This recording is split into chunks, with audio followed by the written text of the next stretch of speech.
हमने कहा कि अयोध्या की भूमि ने सारे संसार को श्री राम दिए, मथुरा की भूमि ने सारे संसार को श्री कृष्ण दिए, लेकिन बुंदेलखंड की भूमि ने सारे संसार को श्री राम कथा और श्री कृष्ण कथा दी है।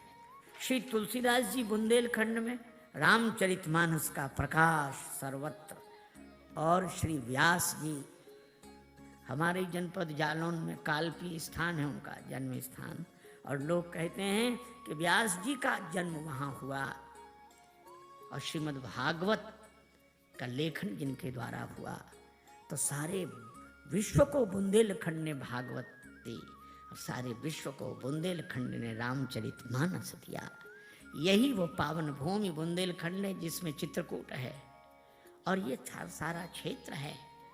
और इसीलिए तुलसीदास जी इतने आनंदित होते हैं जब भगवान बुंदेलखंड में पदार्पण करते हैं। और जब भगवान बुंदेलखंड में आए तो वहाँ गांव के नर नारियों का वर्णन है बड़ा सुंदर। श्री सीताराम लक्ष्मण जी को देखकर ग्राम बधूटियां कहती हैं कि अरे बड़े सुंदर है, ब्रह्मा जी ने अपने हाथ से इन्हें बनाया है। एक सखी बोली नहीं, इन्हें नहीं बनाया। क्यों? एक कहीं ये सहज सुहाए आप प्रगट भय विधि न बनाए। विधाता ने नहीं बनाया। अच्छा, विधाता ने नहीं बनाया तो विधाता की बनाई हुई सृष्टि में कैसे आ गए? अच्छा, एक अद्भुत बात है। जमुना किनारे ही राजापुर और जमुना किनारे ही कालपी। कृष्ण कथा भी जमुना किनारे प्रकट हुई और राम कथा भी जमुना किनारे।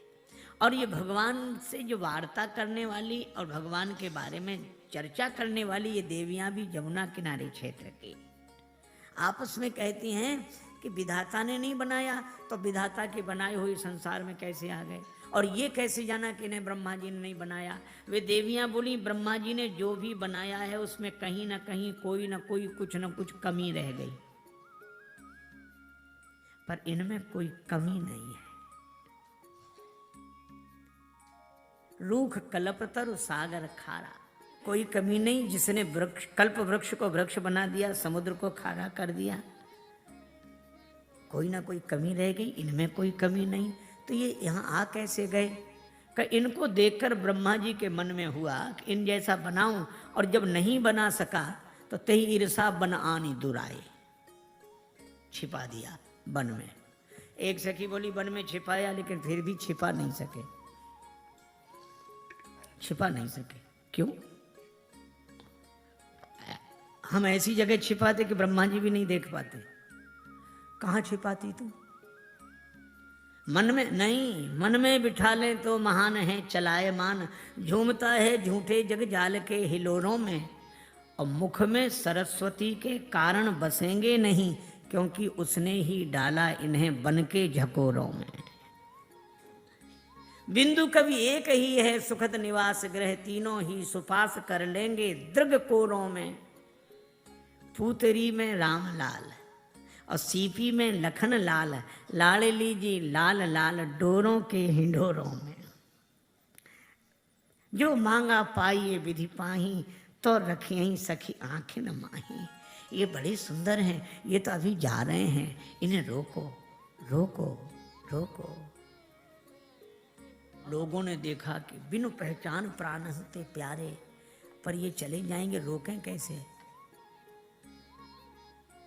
कुछ लोगों ने वृक्ष के नीचे कोमल पत्ते बिछा दिए, आसन बिछा दिए। एक देख बट छाह भली डास मृदुल तृणपात, प्रभु विराजे।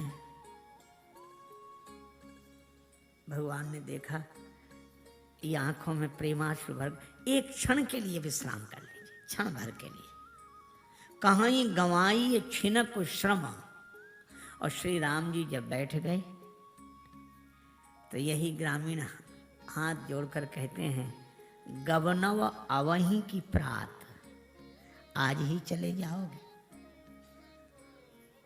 आज तो रहो, कल चले जाना।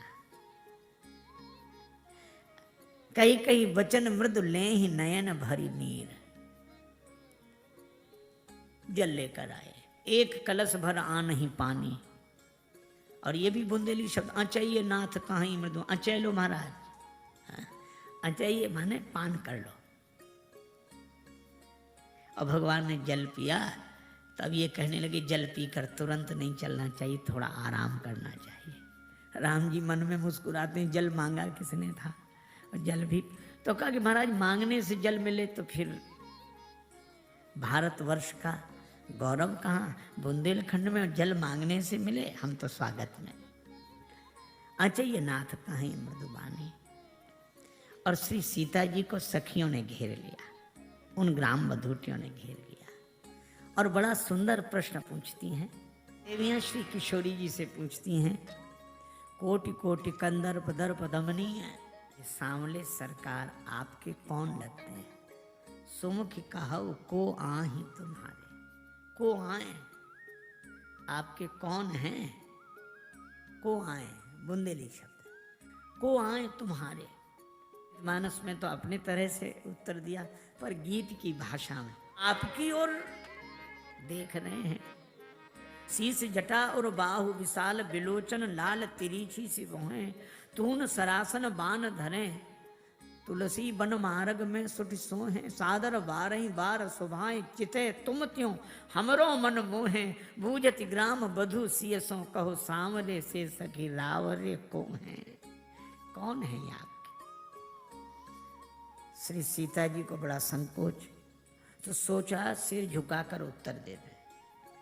सिर झुकाया तो तिनहि बिलोक, जब सिर झुकाया तो बिलोकति धरनी, पृथ्वी माता। अब माता के सामने कोई कैसे ये बतावे कि हमारे कौन। तो श्री सियाजू ने सोचा एक काम करते हैं, क्या बहुरी कहा कि मैं गोरे राजकुमार का परिचय दे दूं तो इस सांवले का अपने आप पता लग जाएगा। तो बोली सहज सुभाए, सुभग तनु गोरे, इनका स्वभाव सहज है, सरल है। मैं कहता हूं कितनी बड़ी बात श्री जानकी जी ने कही। लक्ष्मण जी का स्वभाव सहज है, और जानकी जी जानती हैं कि ये वही हैं जिन्होंने हमारे पिताजी को क्या क्या कहा था, कही जनक जैसा अनुचित बाने। और माता ये भूल नहीं सकती कि हमारे पिताजी को इन्होंने ही कहा था। कोई होता तो ये कहता हाँ वैसे तो स्वभाव जरा ऐसा ही है, लेकिन ठीक है। पर श्री जानकी जी कहती सहज स्वभाव है, अपने घर की बात कैसे कही जाए बाहर। सुभग सुंदर है, तनु गोरे, इनका नाम लक्ष्मण है। अच्छा कौन है? श्री सीता जी को याद आया कि बड़े देवर तो घर पर हैं, श्री भरत। तो का नाम लखन लघु देवर मोरे, ये मेरे छोटे देवर हैं। सखियां और उलझन में पड़ गईं कि अगर ये छोटे देवर तो ये कोई बड़े देवर, इनका तो परिचय दो। और जब लक्ष्मण जी का परिचय दिया श्री सीता जी ने, तो श्री तुलसीदास जी कहते हैं सुन, सकुच सप्रेम बाल मृग नयनी, बोली मधुर वचन पिक बैनी। पिक कोयल, कोयल की तरह क्यों कहा?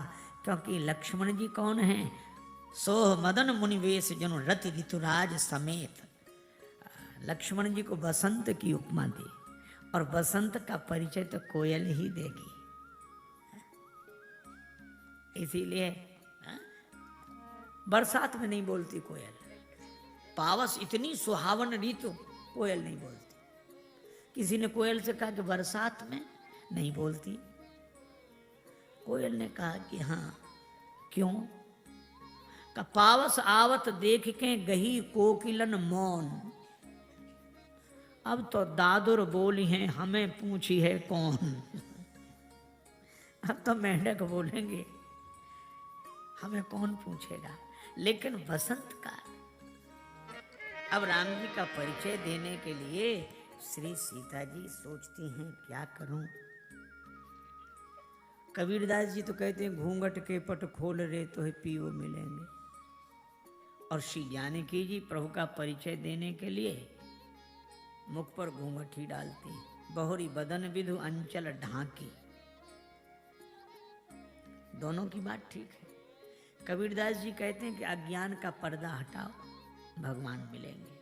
पर श्री जानकी जी कहती हैं कि ज्ञान की दृष्टि से तो दो हैं नहीं, तो क्या करें? का भाव की दृष्टि से परिचय देने के लिए ज्ञान की दृष्टि कहिए तो भिन्न न भिन्न, लेकिन भाव की दृष्टि से पर्दा तो डाल दें, ताकि इधर उधर जैसे खेत में मेड़ छोड़ते हैं तो इधर भी और उधर भी, इसी तरह श्री जानकी जी ने कहा कि इनका परिचय वाणी से नहीं दिया जा सकता, बस पर्दा डालकर श्री राम जी की ओर देखा। पिय तनु चितय भौह करी बांकी, ये ग्राम वधूटियां मगन हो गई। ये यही चाहती थी राम जी श्री जानकी जी की ओर कैसे देखते हैं, यह तो इन्होंने देखा, पर श्री जानकी जी राम जी की ओर कैसे देखती हैं, यह जब देखा तो मगन हो गई। बस इन देवियों का यही भाव है कि युगल सरकार एक दूसरे को प्रेम से भरकर देखते रहें और हम युगल सरकार को निहार कर उनके चरणों में प्रणाम करते रहें।